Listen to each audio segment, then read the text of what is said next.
ओम नमो भगवते वासुदेवाय।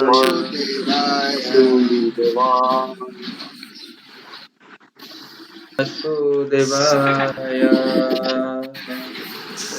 ओम नमो भगवते वासुदेवाय।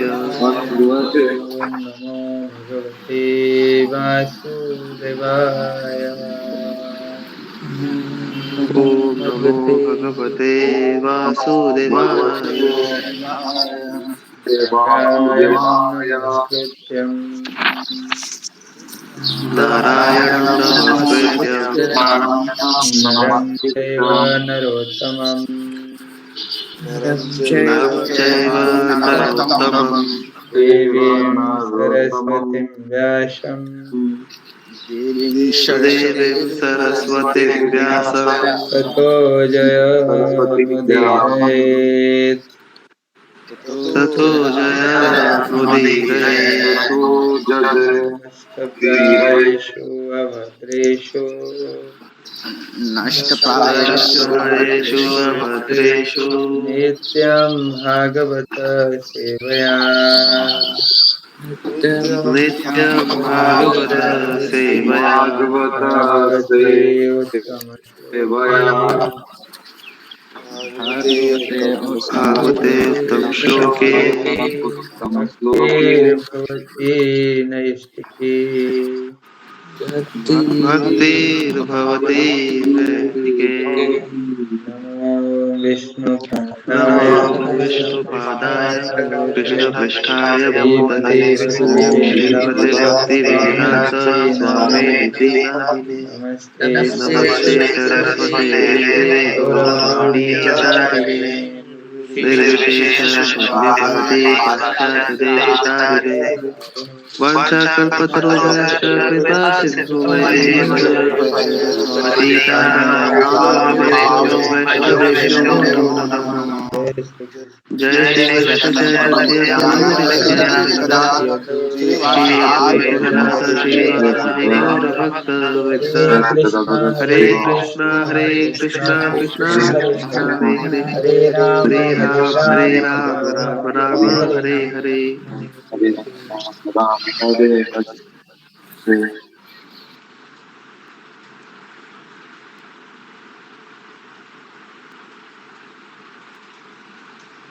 कृष्णा।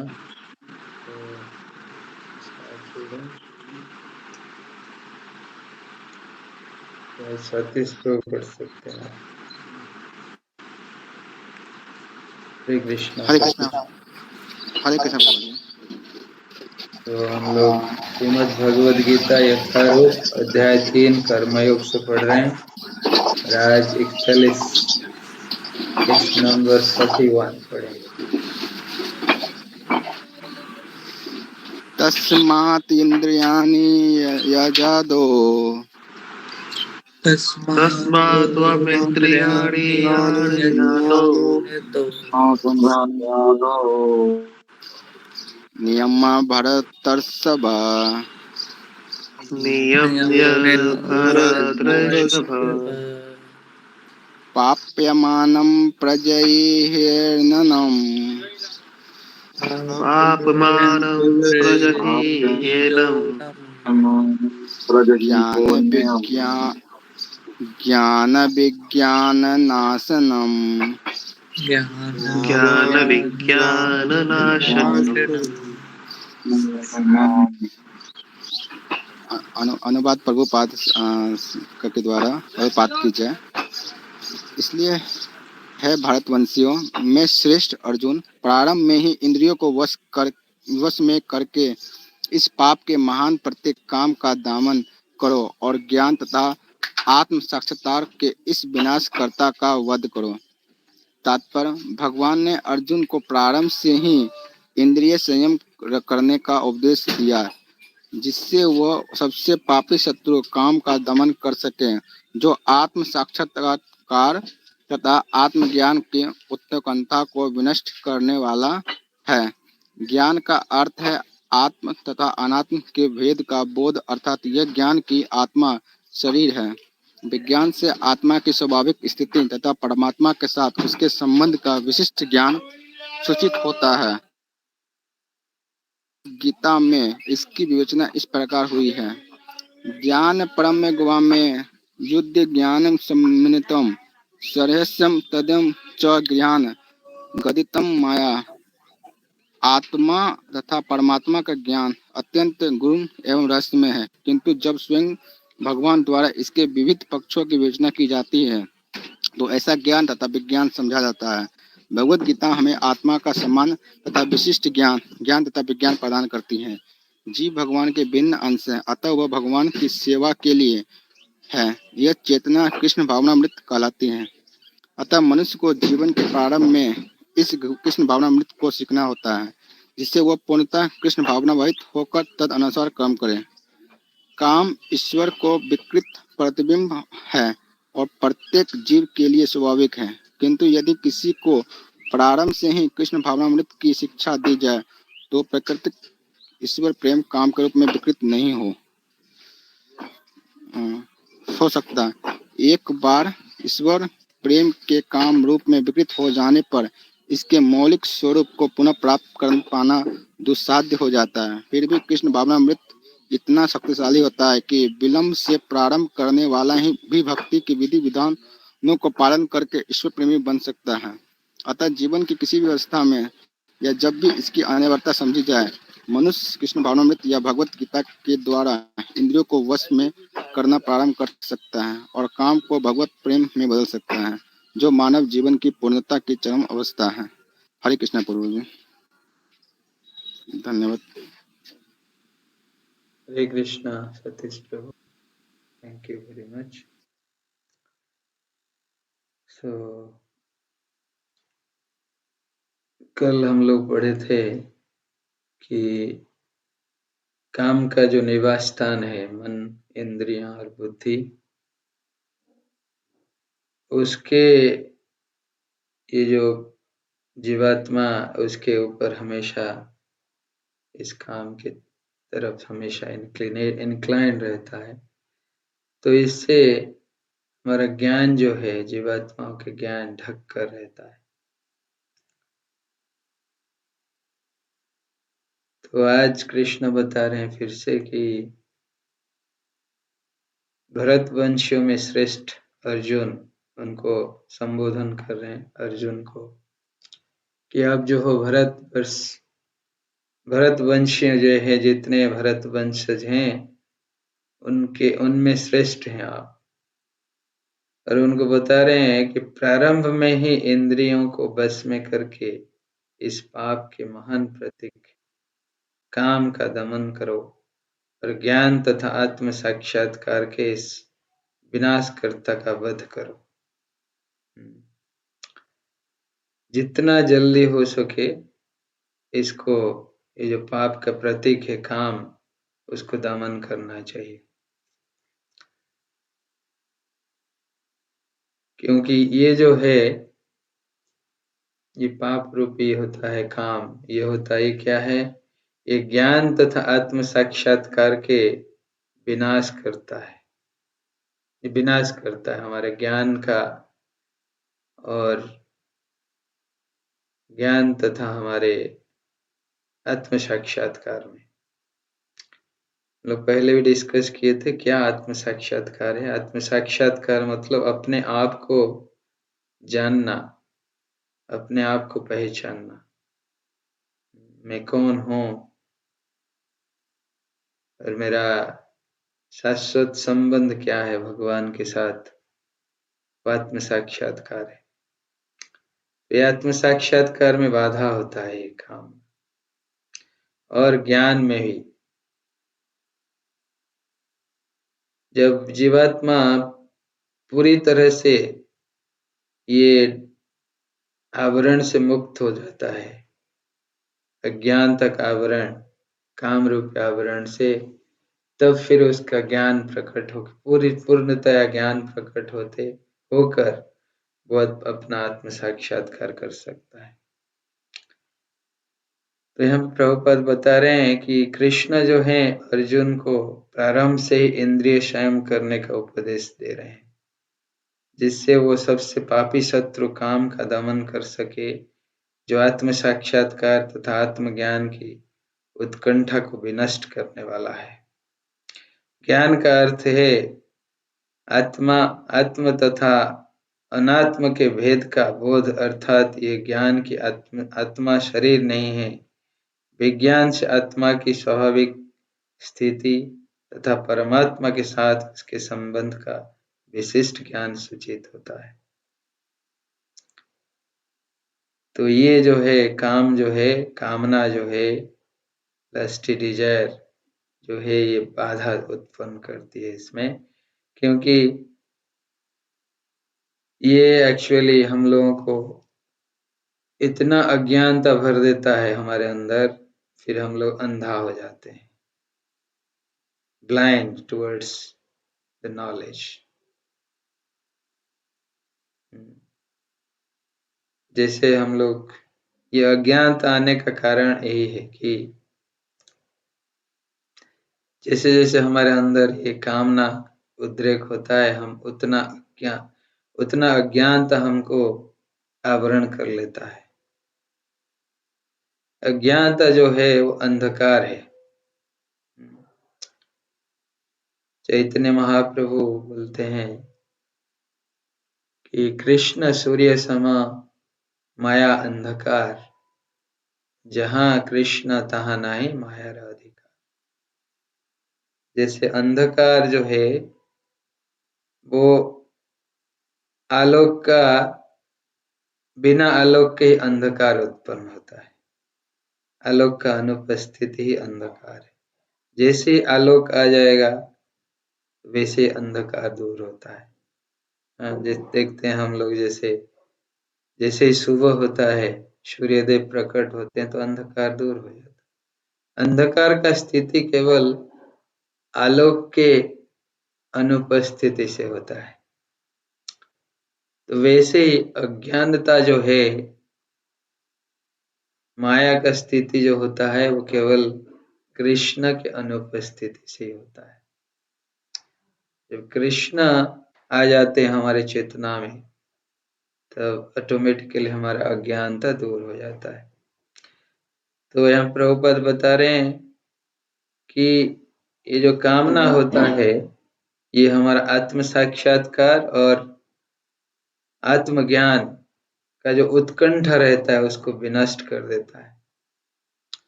हमारे अंदर जो इनक्विजिटिवनेस रहता है वो उसको ही नष्ट कर देता है, विनष्ट कर देता है। इनक्विजिटिवनेस बहुत इम्पोर्टेंट है, क्योंकि अगर हमारे अंदर उत्साह नहीं रहेगा हम लोग कभी कुछ नहीं कर पाएंगे।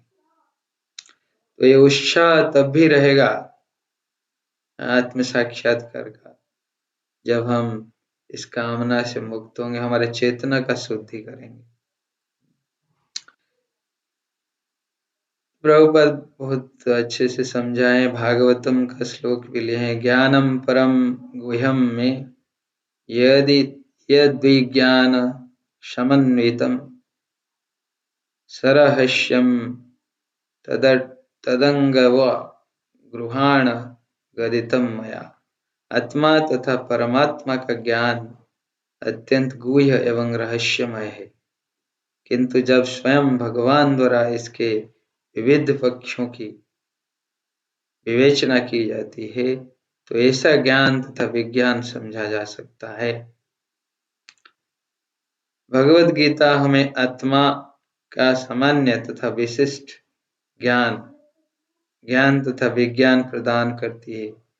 जीव भगवान के विभिन्न अंश है, अतः वह भगवान की सेवा के लिए ही है। ये चेतना कृष्ण भावनामृत कहलाती है। अतः मनुष्य को जीवन के प्रारंभ से ही इस कृष्ण भावनामृत को सीखना होता है, जिससे वो पूर्णतया कृष्ण भावना भावित होकर तदनुसार कर्म करे। तो कृष्ण भावनामृत में भावित होने के लिए हम लोगों को ट्रेनिंग प्रोसेस के थ्रू ही जाना पड़ेगा। हर चीज में हम लोग देखते हैं, इवन हमारे भौतिक कार्यकलाप में भी देखते हैं, हमको ट्रेनिंग की जरूरत होती है। हर किसी चीज में बिना ट्रेनिंग के नहीं होता है। तो वैसे ही कृष्ण भावना भावित होने के लिए भी ट्रेनिंग चाहिए उसके लिए। और ट्रेनिंग किन के अंडर होना चाहिए? जो पुनाफाइड रिप्रेजेंटेटिव होते हैं कृष्ण के, प्रामाणिक गुरु होते हैं, जैसे श्रील प्रभुपाद ने अपने बुक्स में सारा चीज वो लिखे हैं, एवरीथिंग A to Z।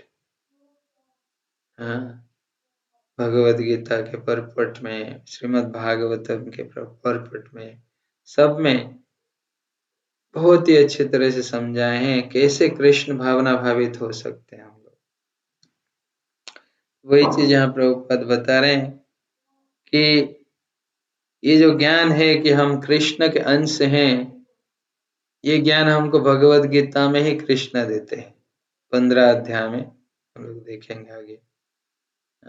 मम ये वांछ जीवलोके जीवभूत सनातन मना षष्ठान इंद्रियाणि प्रकृति स्थान कर्षति।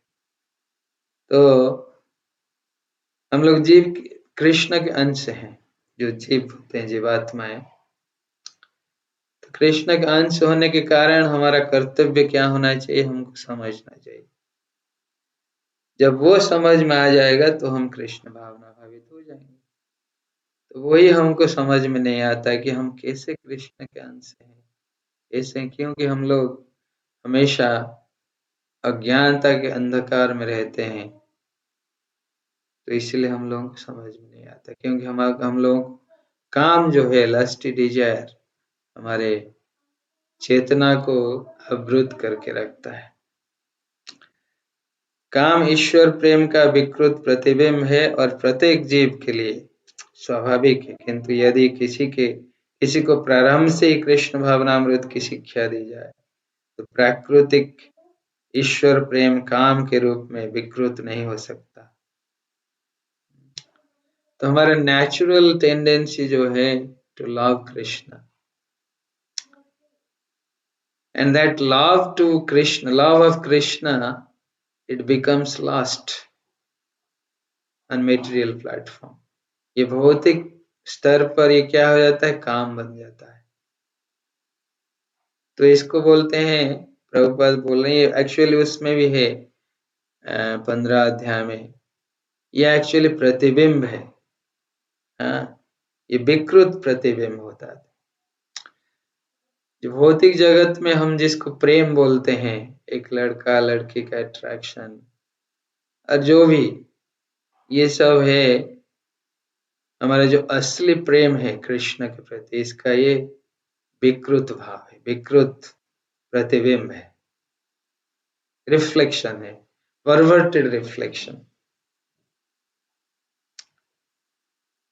एक्चुअली जो लव हम लोगों का है वो एक्चुअली कृष्ण प्रेम है, टू लव कृष्ण। लेकिन वो एक्चुअली बन जाता है काम, जब हम भौतिक स्तर पर पहुंचते हैं।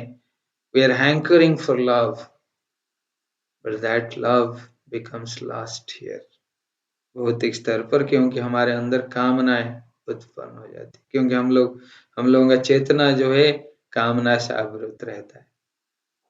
इसलिए हम जिसको प्रेम सोचकर करते हैं, सुख पाना चाहते हैं, उस प्रेम से केवल दुख मिलता है। वो प्रेम तो प्रेम नहीं होता है, वो कामना होता है, तो उससे फिर हमको दुख ही दुख मिलता है। हाँ? तो इसलिए प्रभुपाद बोल रहे हैं, अगर किसी को प्रारंभ से ही कृष्ण भावनामृत का अभ्यास में ट्रेनिंग दिया जाए तो ऑटोमेटिकली इसके अंदर उसका ये विकृत भाव नहीं आएगा। जो भगवत प्रेम का विकृत भाव, कामना, ये उसके मन में कभी नहीं आएगा। एक बार ईश्वर प्रेम के काम रूप में विकृत हो जाने पर इसके मौलिक स्वरूप को पुनः प्राप्त कर पाना दुस्साध्य हो जाता है। हम लोगों का साथ यही हुआ है ना, ईश्वर प्रेम जो है वो क्या हो गया है, विकृत हो चुका है। तो इसलिए हम लोगों को ओरिजिनल जो कृष्ण प्रेम है उसको पाने के लिए कितना प्रयास करना पड़ रहा है। प्रयास करनी चाहिए, हमेशा प्रयास करनी चाहिए। कभी भी फेलियर हुआ है तो कोई प्रॉब्लम नहीं, हम लोग इवन फेल्योर है तो कोई प्रॉब्लम नहीं, हमको फिर से प्रयत्न करना चाहिए। Failure is the pillar of success. इसमें कोई हम लोगों को ये करना नहीं चाहिए, फ्रस्ट्रेशन नहीं होना चाहिए, हमेशा प्रयास करनी चाहिए। लेकिन आगे बढ़ने की प्रयास करनी चाहिए, ये नहीं कि पीछे हटने की प्रयास होता है। हम लोग पीछे हट जाते हैं। अगर चैंटिंग करने के लिए बोला जाए, चैंटिंग करो, वही 1 माला 2 माला में ही रह जाते हैं हम लोग सीमित। हम लोग क्या करते हैं टाइम का पता नहीं। 1-2 माला ही करने में ही हम लोगों का इतना अट्रैक्शन नहीं आता है कृष्ण के नाम के प्रति कि हम क्यों नहीं आता है। ना आने का कारण है, वजह यही है कि हमारे हृदय जो है, हमारे चेतना वो विकृत भाव से अच्छा देते हैं। इसलिए हम लोगों को इसको अभ्यास करना होगा। अगर नहीं भी मन है, जबरदस्ती करना पड़ेगा, जबरदस्त। तभी जैसे हम लोग एक रोगी को देखते हैं जिसको जॉन्डिस हो जाता है, जिसको जॉन्डिस होता है उसको अगर हम देंगे वो क्या बोलते हैं, शुगर केन का जूस या फिर शुगर कैंडी, उसको खिलाएंगे तो वो उसको कड़वा लगता है, वो जिसको जॉन्डिस का बीमारी होता है। लेकिन एक्चुअली वही उसका मेडिसिन है। गन्ने का जूस और शुगर कैंडी, इसको खाने से उसका ठीक हो जाएगा। लेकिन वो उसको कड़वा लगता है, उसका स्वाद जो स्वाद है, स्वीटनेस, उसको फील नहीं कर पाता है। लेकिन उसको जबरदस्ती खाएगा खाएगा खाएगा, कुछ दिन के बाद फिर धीरे धीरे जब जॉन्डिस खत्म होगा, धीरे धीरे डिजीज से फिर वो रिकवरी होगा, फिर उसको स्वाद का अनुभूति होगा। फिर एक्सपीरियंस करेगा, ओ ये तो स्वीट है, तो इसको फिर अच्छे से खाने लगेगा। तो वैसे ही हम लोगों के साथ है, हम लोग डिजीज्ड कंडीशन में है क्योंकि कामना से अवरुद्ध है हमारा चेतना। तो डिजीज्ड कंडीशन में हमको अगर कोई अच्छा मेडिसिन दिया जा रहा है, वो हमको कड़वा लगेगा, लेकिन धीरे धीरे जब डिजीज खत्म होगा, फिर वो स्वाद हम लोग वो अनुभव कर सकते हैं, वो स्वाद को। तो इसलिए आंख बंद करके खाना चाहिए मेडिसिन, जब भी डॉक्टर देते हैं। तो वैसे ही ये हरिनाम जो होता है, ये मेडिसिन है। इसको आंख बंद करके ध्यान पूर्वक जपते रहना चाहिए। हरे कृष्णा कृष्ण कृष्ण हरे हरे, हरे राम हरे राम राम हरे राम हरे कृष्ण कृष्ण कृष्ण कृष्ण कृष्ण हरे हरे राम हरे कृष्ण हरे कृष्ण कृष्ण कृष्ण हरे हरे हरे राम राम राम हरे हरे। ध्यान पूर्वक जबरदस्ती, अगर मन भी नहीं है जप करना चाहिए। तब भी हम लोग ये डिजीज से मुक्त हो सकते हैं। धीरे धीरे धीरे धीरे फिर हमको हरि नाम में आनंद आने लगेगा, फिर कृष्ण के नाम में हमको आनंद आने लगेगा। तो इसलिए प्रभुपाद बोले, अतः जीवन की किसी भी अवस्था में या जब भी इसकी अनिवार्यता समझी जाए, मनुष्य कृष्ण भावनामृत या भगवत भक्ति के द्वारा इंद्रियों को बस में करना प्रारंभ कर सकता है और काम को भगवत प्रेम में बदल सकता है, जो मानव जीवन का पूर्णता की चरम लक्ष्य है। तो प्रभुपाद बोल रहे हैं कि कोई भी स्थिति हो सकता है, हम लोग बहुत टाइम गवा दिए हैं डिजीज्ड कंडीशन में रहकर, हमको ये नहीं आया समझ में, अज्ञानता में रहे, लेकिन अभी तो एटलीस्ट समझ में आ रहा है, अभी तो कोई हमको बता रहा है, प्रभुपाद खुद आके बता रहे हैं, तो उसको एक्सेप्ट करने में देरी क्यों? प्रभुपाद बोला किसी भी स्थिति से, किसी भी अवस्था में हो हम लोग, उसी समय से ही हम लोगों को प्रारंभ करनी चाहिए कृष्ण भावनामृत के अभ्यास। ये जरूरी नहीं है कि अरे मेरा समय तो चला गया, मैं बुढ़ा हो चुका हूँ, अब कितना दिन बचा है, क्या करूं। नहीं, जब समझ में आया तब शुरू होना चाहिए। हाँ, जब तक समझ में नहीं आया था ओके, इग्नोरेंट थे, मालूम नहीं था, ना समझ थे, न अभी तो समझ में आया, तो अभी फिर किस बात का देरी करना है। हाँ? देरी नहीं करना, तुरंत इस अभ्यास में लग जाना चाहिए। इस अभ्यास में तुरंत लगकर देखेंगे हम लोग कि हमारे इंद्रियां धीरे धीरे बस में हो रहा है, और धीरे धीरे हम लोग जो हमारे हृदय में जो काम है वो धीरे धीरे भगवत प्रेम में प्रकाशित हो रहा है। तो प्रभुपाद बोले यही एक्चुअली जीवन का चरम अवस्था है और चरम लक्ष्य है, इसी को प्राप्ति करना चाहिए हम। ठीक है, Hare Krishna, thank you very much, Hare Krishna.